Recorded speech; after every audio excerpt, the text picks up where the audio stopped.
Welcome everybody. Thanks for jumping on. As you know, we do this every Thursday.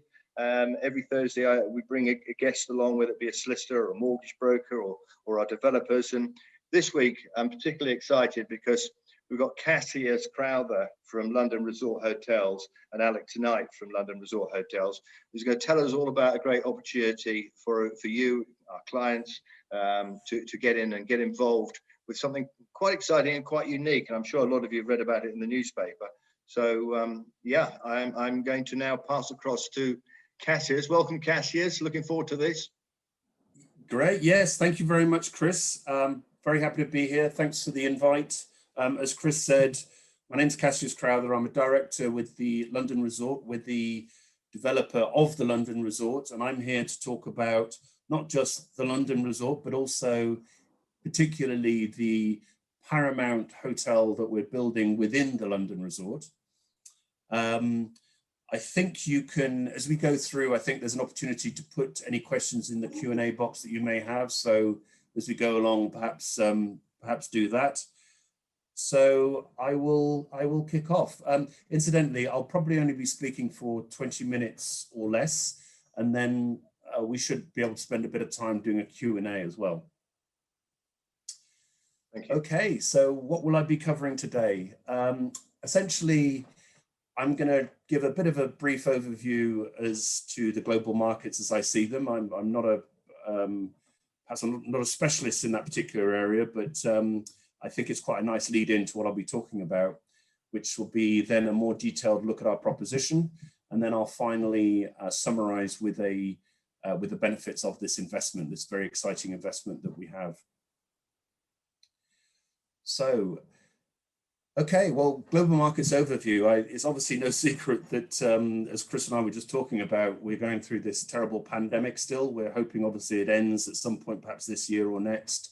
Last year was a big deal with the US elections, things going on all over the world, like Brexit, and obviously here in Hong Kong, there were some issues as well, which many of you will know about. So what does all that mean? Well, it simply means that we're living through pretty unprecedented economic times. There's zero interest rates in many countries, and I'm hearing others are going into negative interest rates. There's the printing of money. That essentially means that, as I've personally experienced with my investments, I had a bit of a tough year last year. Usually when you're making investments of any kind, people, as many of you will know, obviously look at the historical performance and then use that to work out what's happening in the future so you can make informed decisions. That's been particularly difficult in the last year or two. So what has that meant? Well, it's been pushing investors into safe havens, and one of the key safe havens is bricks and mortar or property. And at least certainly where I'm living. You can't hear me? Is it me? Cassius, I can hear you very good. You can Maybe continue. it's me. Yeah, I can hear you fine. Okay, sorry. Well, hopefully everybody can hear me. Yeah, all I was saying was that at the moment, investors are being pushed into safe havens like bricks and mortar and property. So, for example, there's a lot of investors going into London at the moment, certainly from here in Hong Kong because of the British overseas passports and the changes there. So that's been very popular, particularly London residential property. And I'm a residential property owner in London as well.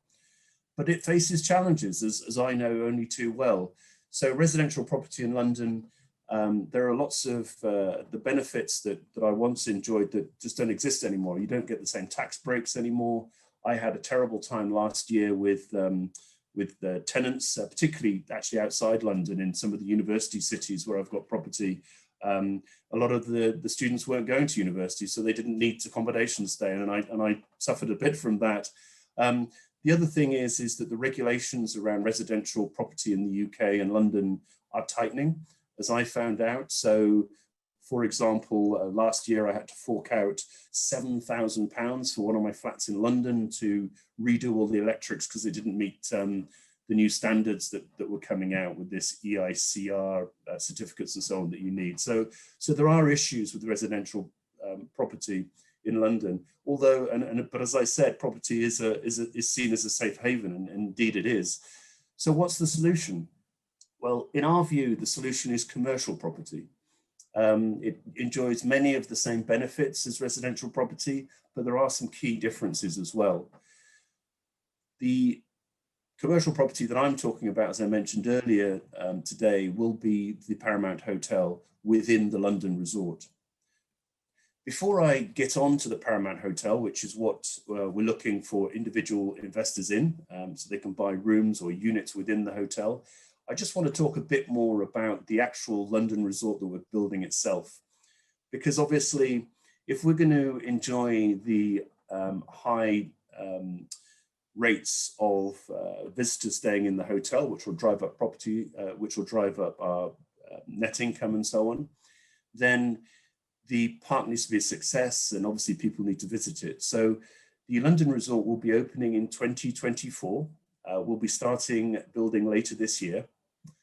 We've already acquired the land, for example, and the project's going to be one of the largest projects or construction projects in Europe.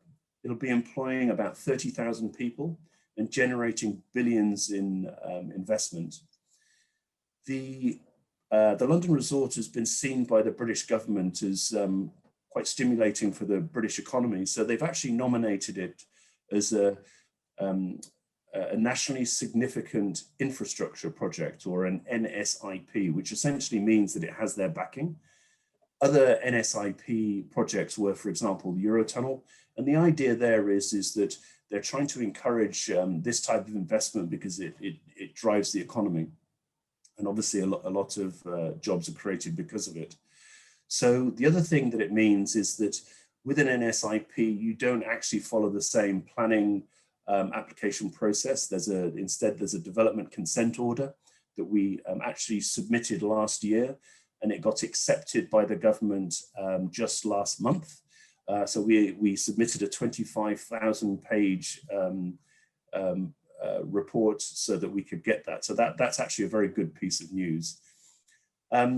So the London resort, as we can see on the sort of picture there, is going to be made up of a number of areas, which I'll talk a bit more about in a moment. But before I do, if you look at the picture there, and you look at the sort of center, slightly above the center, I don't know if you can see, but there's a sort of squarish shaped building, a sort of modern looking building, which is actually the hotel that we're talking about. It's a very tasteful, modern looking hotel. As I mentioned before, it'll be called the Paramount Hotel. So it'll be themed after Paramount movies. So we're actually building this park in conjunction with Paramount, but also with the BBC and ITV, because of the 50,000 visitors that we're expecting every single day, actually a large majority of them will be from the UK as well. And people in the UK are very familiar with the BBC and ITV. And obviously, like the rest of us around the world, we're also very familiar with Paramount and their amazing movies like Mission Impossible and Indiana Jones. My favorite, The Hunt for Red October, Transformers, Star Trek, Thor, Godfather, Grease, many, many, many more as well. So the park will be themed after those movies and series from those companies, as will the hotel. So very, very exciting. Before moving on to the Paramount Hotel in a bit more detail, I just wanted to talk a bit more about facts and figures. So a couple of key things to point out here is that this park will be by far the largest in the UK, the UK's level 1 amusement park, as we've described it on this slide. It'll be in the top 10 globally for numbers of visitors. So, you know, right up there with the Disneylands like Euro Disney, which this will compete with, and Universal Studios, who have been immensely successful as well.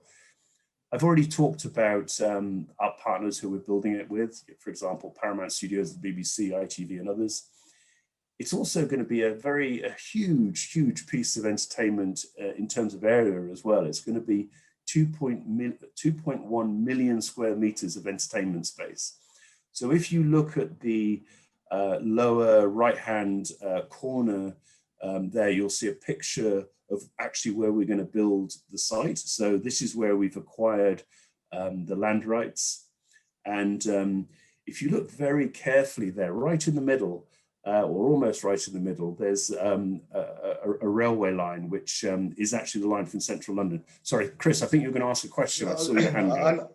I'm always amazed that in the City of London, there is that much space to build something quite so extraordinarily large. Is this a brownfield site, or what was there before, for those people that know London? Yeah, so it's actually in a place called Ebbsfleet, so it's just adjacent to the M25, so it's on that side of the M25 from London. And for those of you that don't know, the M25 is the big circular motorway that goes all the way around London. So the site, well, it's partly marshland. There's some industrial units there, and there's also Ebbsfleet Town, I think, with their football club, which incidentally is also owned by the chairman of our company. He has been investing in the football club there. But it is only 17 minutes or 2 stops from central London by train. So from King's Cross or St Pancras, it's a 2-stop train journey. It's also accessible we've already signed up contracts with the London operators of the tourist boats that take you, to Big Ben and Westminster and so on. And this will be one of the stops to drop off visitors as well. And it's also, as I mentioned, adjacent to the M25. So within an hour of the 5 London airports. And the other thing is, if you look at the train line that I pointed out going right through the middle of the park, so there'll be a stop there dropping people off. If you follow it the other way, it goes to Brussels and Paris. So it'll be bringing in people from Europe that way as well. So yeah, there aren't many sites like this available. So I think we were very, very lucky to get it. We've been working on this since 2014. So it's been a while in the making. Yeah, so very excited by that. A couple of other things just to mention. 70% of the park will be undercover, which is good to know, because that means that it'll be a year-round entertainment area. And we know that the UK weather can be changeable, so that's probably a good thing. There will also be 50 themed attractions upon opening. So, many of the Paramount movies and what the BBC does as well will be, the themes will be after that. I'll talk a bit in a moment about our executive team, because they inspire confidence in this project. They've done some big similar things before. How would you compare it with Euro Disney, if that's not an unfair question, Cassius? I know there's obviously thousands, millions that go there every year. Yeah. Can you draw comparisons of what they're expecting in London? So Euro Disney enjoys somewhere around 15 million visitors a year. We're looking to project at the beginning around 8 million, because obviously we've got to build reputation. The other thing to bear in mind is people may not know that Euro Disney originally wanted to locate in the UK, in London, and they weren't able to get the backing that we did. So they actually ended up locating on the outskirts of Paris. So we think because of that, we've got a step ahead. And of course, this will be a new park as well. So I think those are just a couple of the comparisons which I think people should know. Yeah, very good. So what we're looking at here very simply is just some of the areas of the park. I won't go into it too much, but I will say that there are going to be 6 parks. There'll be anything from rides around with sort of space themes through to a medieval park with a medieval castle, I guess similar to what Disney does with their Disney castle, but this will be based around sort of King Arthur and real history. So that will be quite exciting for people. There'll also be Europe's largest water park within the area, which will obviously attract a lot of people.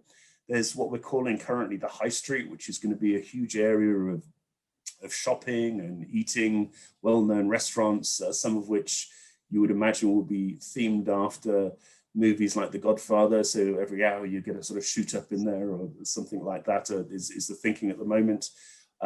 There's also, just to point out, in addition to the family attractions and the high street and shopping and the water park, there's also going to be a 3,500 person conference and exhibition center. So there'll be that those type of business type visitors attracted as well who'll need somewhere to stay. So the hotel would also provide that. So all these things would drive up the sort of user, the visitors coming through, not just the park, but also to the hotel.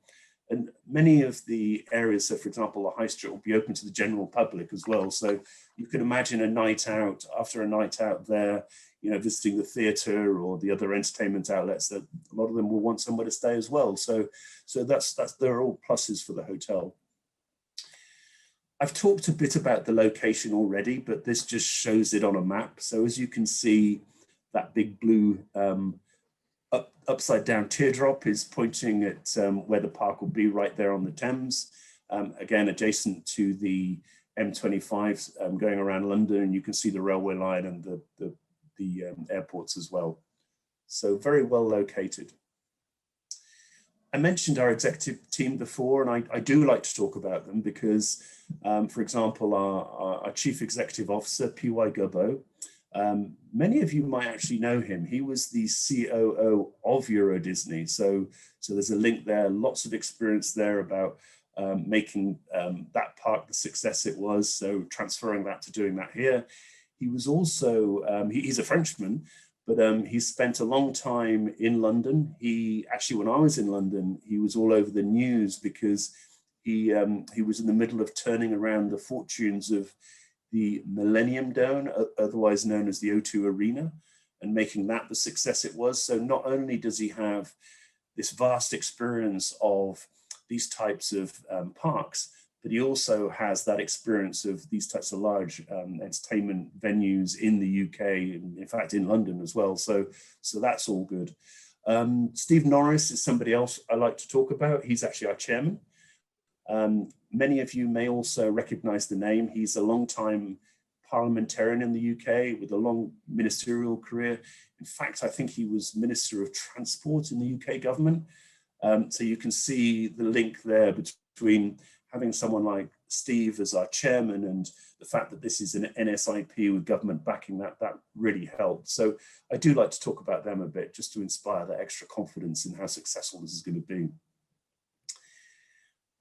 So the hotel, this is the bit I think most of you are going to be quite excited and interested by. It's the sort of overview, the financial overview of the hotel. So the price per room that we're looking at here is £370,000 plus VAT for rooms. And I should point out that because this is a commercial property, there is VAT to be paid on purchase. However, we can provide accountants who will, within 5 weeks, get that back for you. So that's one thing to point out. And you know, where else in London or anywhere around London could you get a property for £370,000? I mean, you definitely can't do it here in Hong Kong either. So the payment plan is up there. To secure your unit, your room in the hotel, all we ask for is a £5,000 plus VAT reservation fee, after which there's a series of lump payments that you can make right up until completion and being handed your key, which is, you know, when the final payment's made in 2024. And incidentally, the hotel is going to be opening exactly the same time as the park. In fact, they're linked within the contract as well, so that has to happen. The really exciting bit here, though, is the amount of return, the net income that you can get from one of these rooms. So as I've mentioned already, I'm a residential property owner from around the UK, and even outside London, I don't get the same net income or ROI that we're expecting on this. We're expecting an ROI of 10.8% net. So that's probably 5 times more than what I get from my London property. So that's very exciting. In fact, we're so sure that the returns are going to be that high because we've done our research. We've put a lot of money and put a lot of research into looking at all these resorts around the world, their occupancy rates, and we've gone really conservative on the numbers. I can share more detail after the call if people want, but we're really conservative on the numbers. So we actually believe that we'll get 10.8% return on opening. However, to give you that extra peace of mind, we will assure that you will receive at least 8%. So we'll assure you at least 8% for the first 3 years of its opening, but we expect you'll beat that quite significantly. And if you were to buy a room now, we've either sold or a contract got about a third of the rooms, even though we're technically at pre-launch. Sorry, Chris, one more question. No, not at all. One question's come in. Thank you. Is in Dubai, the Address Hotel was a similar thing. You could buy a room in a hotel, but at the end of the year, they divided it up, and everyone got a proportion of how it performed. I believe in your case, it's actually down to the room you choose and the view and everything else, which I think is such a plus, because you are responsible then to making sure you get a good unit overlooking the Thames, overlooking Houses of Parliament, whatever it may be. So that's a very positive thing. Yeah, absolutely. So it's not that type of collective investment scheme in that sense. It's not. No, each room has its own P&L. So at the end of the year, not only do you get your profit and loss accounts, but you also get a check for your net income. And actually, it does raise a good point indirectly, in that one of the things I haven't yet mentioned is that we are still technically at pre-launch with this. In fact, we're looking to launch in the early part of next month, probably by the 5th of March. It just depends a little bit on some of the countries and the social distancing stuff, and that we can't have events and things, which is a bit annoying, so that might change somewhat. But at the moment, we're looking at 5th of March to increase our prices when we launch. So at the moment, the room is 370,000. On the 5th of March, they're going up to 380,000. And then they continue increasing periodically right up until launch, when the rooms will be 375,000. Sorry, go on, Chris, another question. Stefan's asked a question, given that you're on the subject. How many rooms are there in the hotel? There's just over 1,400 rooms. We've got about 500 of them either at contract or currently being negotiated. So there's still almost 2/3 of the room left. Would they be staggered launches? Would they? Sorry. Would they be staggered, or does the hotel open in one go? How does that work? The hotel all opens at the same time at exactly the same date that the park does. So again, that's linked in the contract. So I guess the one key point to make here is that the rooms now are 370,000 a room. They're increasing in a couple of weeks' time to 380,000. Then they continue increasing up until launch at 475,000.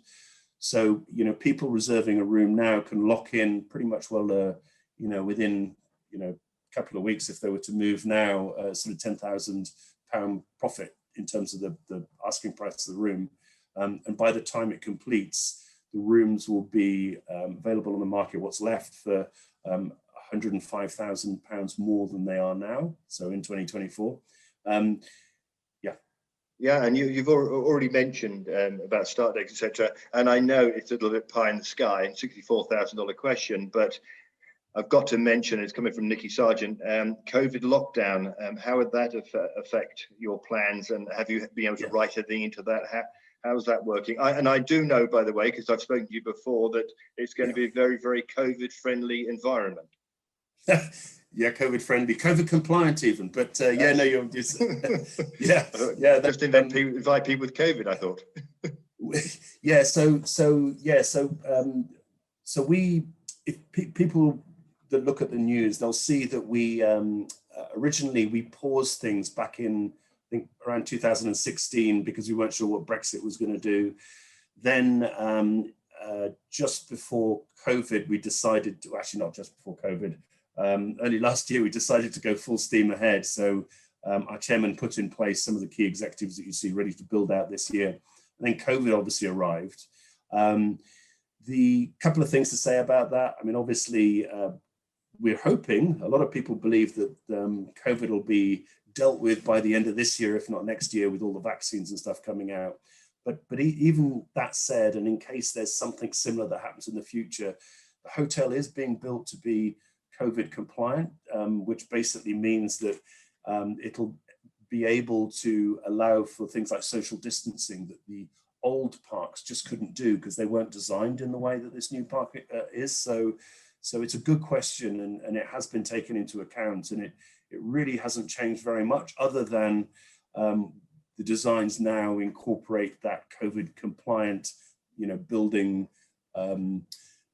ideas that we're to allow social distancing so that we can still operate if there was something like this again in a few years' time, which hopefully there won't be, but if there is, then it'll be in a better position than the other resorts of this nature. And the other thing to bear in mind is that it's not something you have to worry about for many years, because the hotel is going to be opening in 2024. And then you've got your 3 years of assured returns of 8% anyway. So it's, it's good things worth mentioning.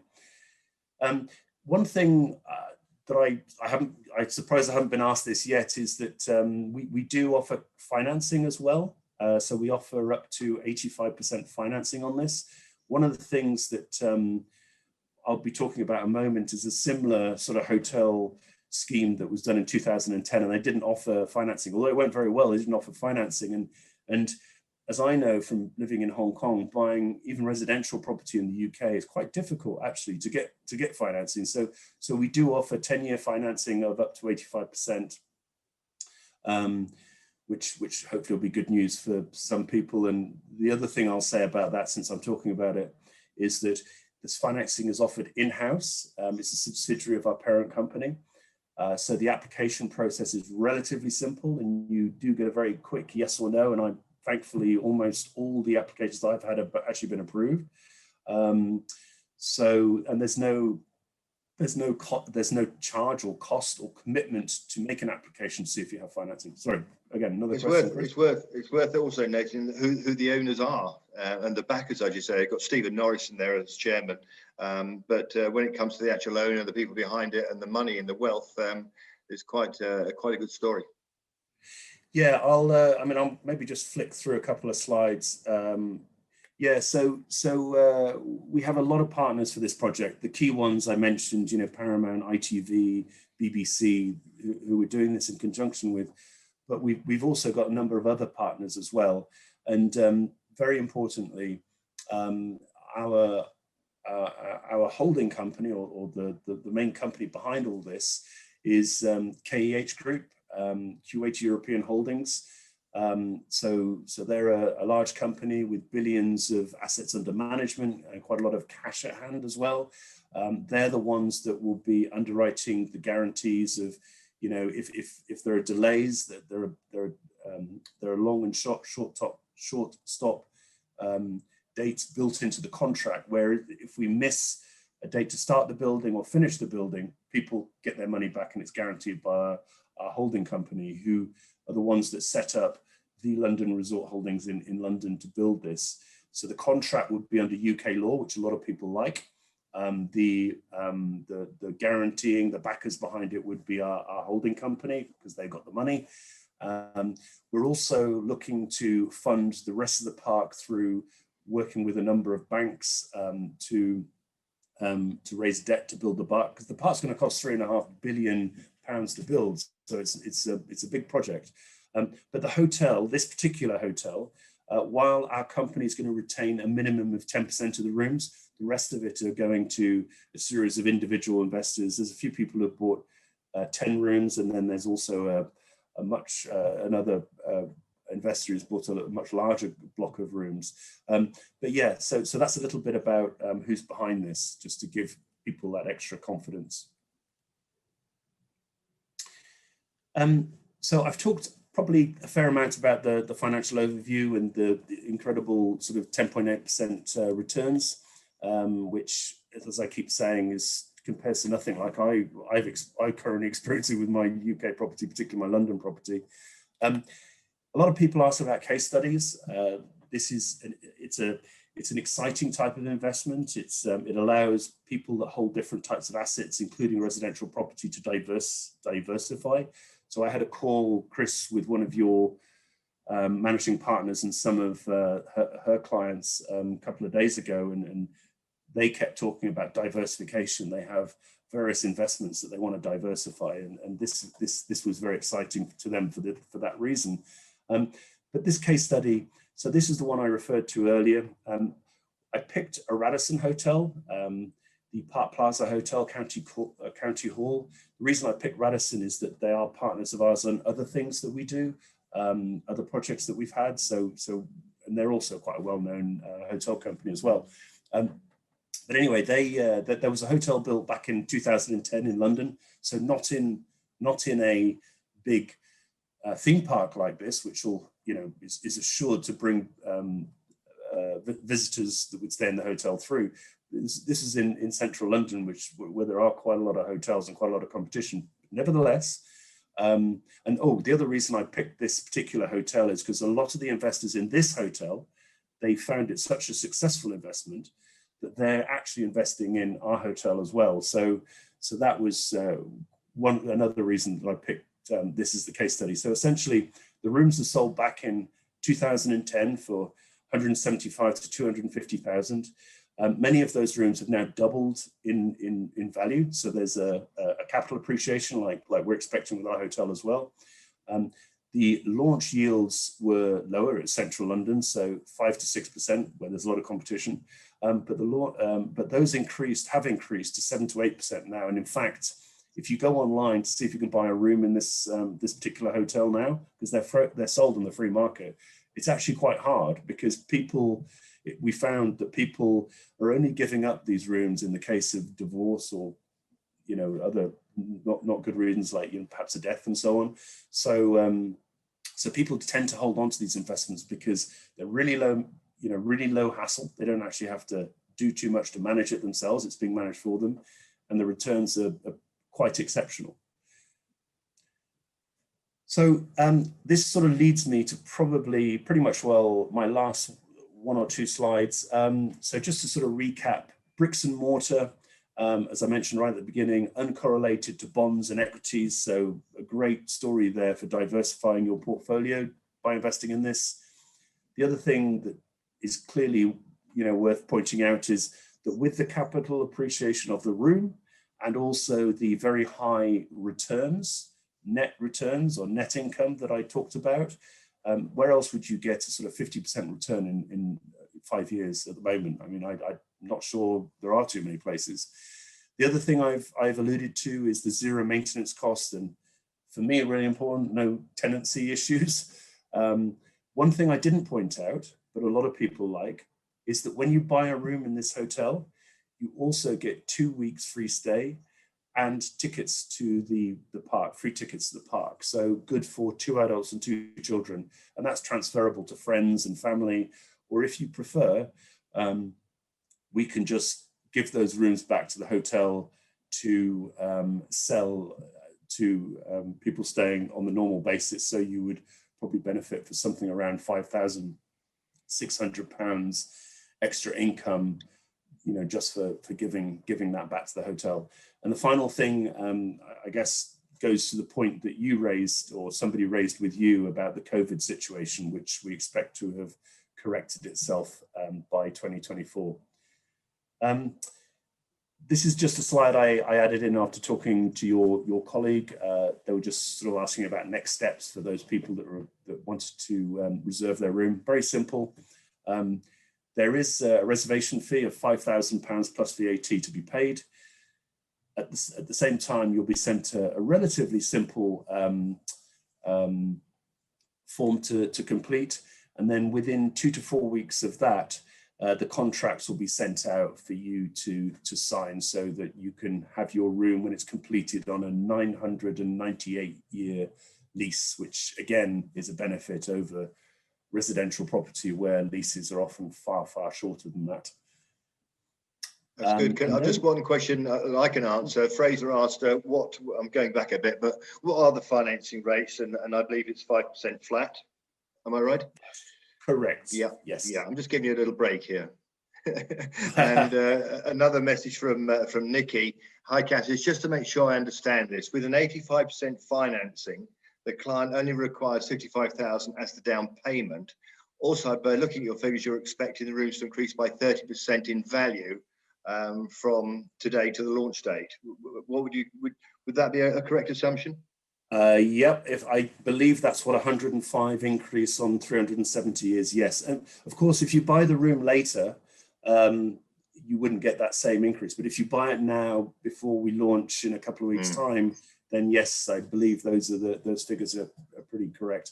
Actually, the other reason why we've sold so many so quickly is because if you pick a good room on, overlooking the park and the river, a bit further away from the lifts, and we've still got quite a few of those available on a higher floor, those tend to be the ones that, we have a system in place where rooms would just be allocated to people coming in, but oftentimes, as we all know, when we go to a hotel, we can change our room. We say, well, I want something, you can ask for a room. So that's another reason, not just the price, but also the fact that you could choose a room that would generate perhaps beat that 10.8%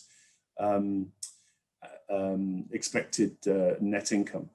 So would clients get a sort of floor plan and an idea of what the views were, or do you have somebody like yourself, I guess, probably the best person that could say, I would have one on the 5th floor and it overlooks the Thames and the water park?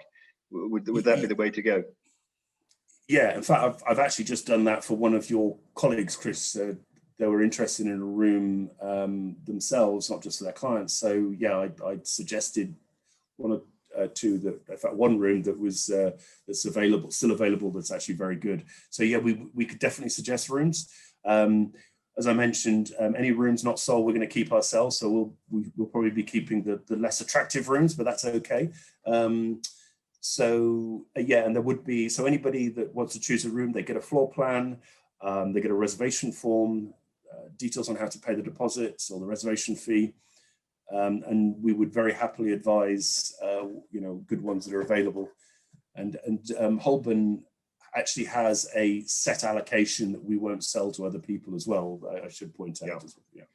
And a question has just come in from Wales, because obviously most of the time we're talking to people about Manchester and Birmingham and 1 and 2 bedroom apartments. And so we're used to talking about maintenance fees and service fees and ground rent, etc. A question he's come in with, when you say no maintenance fee, does that mean there's no annual service charge?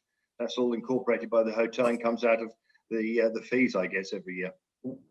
Well, so there is a hotel operating fee, or like a management fee, essentially. There is that. I wasn't saying there isn't a fee like that. There is a fee like that. No, what I meant was that in comparison, like, for example, I've had quite a few issues last year with having to meet certain standards now the various councils are putting in place in London and elsewhere, and also tenancy issues and silly things like fixing leaks and stuff. And even though I have people managing that, it's actually been quite time consuming dealing with it. Well, with this, my point was that this is a type of investment where you don't, hands off. You wouldn't, yeah, that's that sort of hassle. You don't have that sort of hassle. That's what I meant. But there is a service fee, management fee, or actually we call it a hotel operating fee, which gets taken out, and then your profits get paid after that. And talking about profits and at the end of the year, can you tell us exactly how an owner would know how profitable it's been and what they're going to get? How does that work? Is it weekly, monthly? How does that work? So my understanding is that we're going to have staff on site, obviously, including a sales office. We're going to have a sales office actually within the hotel for those owners that want to sell on their apartments, their units. So people will be able to ask that sort of information, but if they don't, it'll just be end of year profit and loss plus a check for their profit. Right, that's answered your question, John. So annually you'll get a statement and then some money will arrive in your bank account. You mentioned earlier on about VAT, which I think you went through very quickly, but I think it's very, very important. And presumably that applies also to the deposit, to the reserve, that you can claim that back. And I know you've got accountants in place and a pro forma that people can fill in to make sure they don't have to go to the airport and queue up and put a receipt in like they would if they bought a handbag. For those of you who had the experience of that, you don't have to do that. I believe it's mostly online, but we do have someone available that we can. There is a charge for it, but it's not astronomical, and you could have someone do that for you. And then the choice you have to make is whether you want to receive your VAT back as one lump sum. Believe it or not, some people do, or each time you pay an amount. But yeah, that service is available, and I'm told it's relatively straightforward as well. It's a beautiful looking hotel, and obviously we know the name, especially for those that are tuning in from Dubai. How often do you speak to them? Are they part of the board? Who's that? You mean Paramount? Yeah. Yes. Well, I mean, Paramount are our partners in this, so they're in very close contact with not so much me, but our management team, and they're going to be very involved in this. I'm not sure I'm supposed to say this, but I believe that they're going to help with the launch. So it's been floated. There might be people there like Tom Cruise and so on for the launch, because they do a lot of Paramount movies. So they are very involved. They're very protective about their IP, which should give people confidence that they're a partner in this. So there's a lot of things, as you know, Chris, that we can and can't say about how we work with them. But yes, I do. Yeah. Another question's come in. How many units are exclusive to Holborn? Just a broad brush. I think I can't remember whether it's 20 or 40, to be honest, but it was, once that's gone through, then we'd release a whole batch more, was the conversation I had with one of the managements at Holborn. Yeah, so I can't remember whether it's 20 or 40, but it's not that we can't expand that number. It was just that we wanted to give a selection of different rooms. So, even if in 2 or 3 weeks' time, we sold out of the best rooms elsewhere, then Holborn would still be able to get some of them if it was going to, Oh, great. Well, that's really interesting and fascinating, and it's just so nice to know something like that is going on in my own country, if you like. Yeah. All the details are obviously on our Holborn portal, with the availability and cash flows and everything else. But of course, one can come through me or direct to Cassius if you've got other questions, but probably best to come through me, and I'll filter them out to Cassius and to Alex. Alex, how are you? Anything you'd like to add? No, it's all very good indeed. And thank you very much, Cassius, for a wonderful presentation. Yeah, thank you. Thank you. Thank you, Cassius. Thank you, everybody. Thank you, everybody. Don't forget, next week, same time, same place, Property Thursday. Thanks, Cassius. Thanks, Alex. Thanks to the marketing team for doing all that. Brilliant. Thank you, everybody.